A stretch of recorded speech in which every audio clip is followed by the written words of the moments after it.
You are now watching Showbiz Now, your daily showbiz update.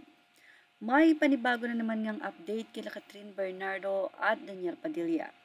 Nananahimik si Catherine at Daniel matapos silang magbigay ng pahayag hinggil sa kanilang hiwalayan. Sa kabila niyan, nagbigay ng suporta ang pamilya ni Catherine at ni Daniel sa kanilang Instagram. Sa Instagram ni Mami Min ay nagpasalamat siya sa mga fans. Samantalang sa Instagram naman ni Daniel ay sinabi niya kay Catherine na ako, ikaw at ako. At kay Catherine naman ay ang pasasalamat at very grateful siya sa pagiging boyfriend niya itong si Daniel Padilla. Pero tila hindi niya nagtatapos dahil kahit na nahimik nga ang pamilya or side ni Catherine Bernardo ay tila hindi napigilan ng ate, Kate ni Catherine Bernardo na magsalita o mag-post ng isang makahulugan na mensahe. Tila after ng revelasyon ni Catherine Bernardo ay hindi kinaya ng ate ni Catherine na ang kanyang ate Kate ay manahimik lamang. Dahil sa kanyang naging post ay tila makahulugan ang binanggit nito na isang kanta. Ito ay sinabing Karma's gonna track you down, step by step from town to town. Sweet like justice, karma is a queen. Tatandaan na pati si Robby Domingo ay nadamay sa di umano'y pag-unfollow nito kay Andrea Brillantes. Say naman ng mga netizen, tinapat talaga ng Andres Bonifacio na ibig sabihin Andrea Bonifacio. Isang makahulugang revelasyon na natapat sa nasabi nga pong kaarawan ni Andres Bonifacio November 30 na ang nasabi nga din pong pangalan ni Andrea ay nagsisimula sa A at ang kanyang apelyido ay B.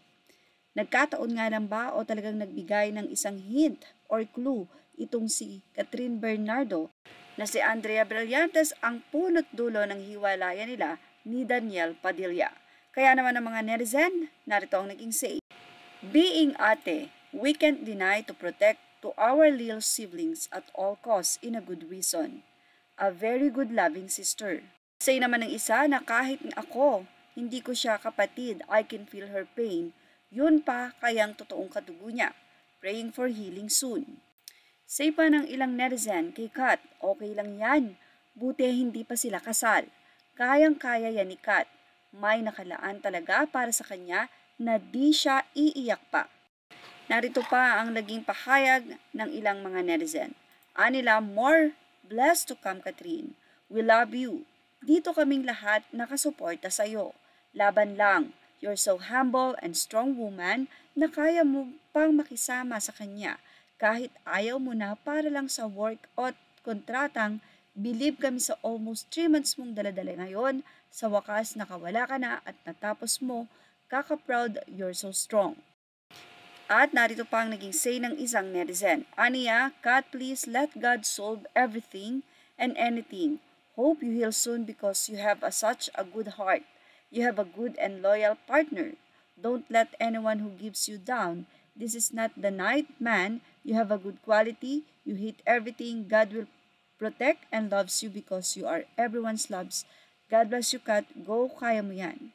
Anyway, say nga ng ilan, kahit ako kung ako ay kapatid, ganun din ang aking gagawin para maipakita ang pagkadismaya.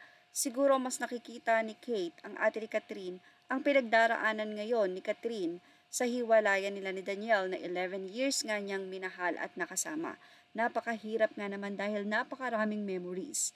Maaaring nag-iiyak si Catherine kaya hindi na kinaya ni Kate na makita ito at nag-post na nga ng ganito upang malaman ng mga netizen na may nangyari talaga or something wrong kung bakit gumive up na ng ganun si Catherine kahit labag sa kalooban nito.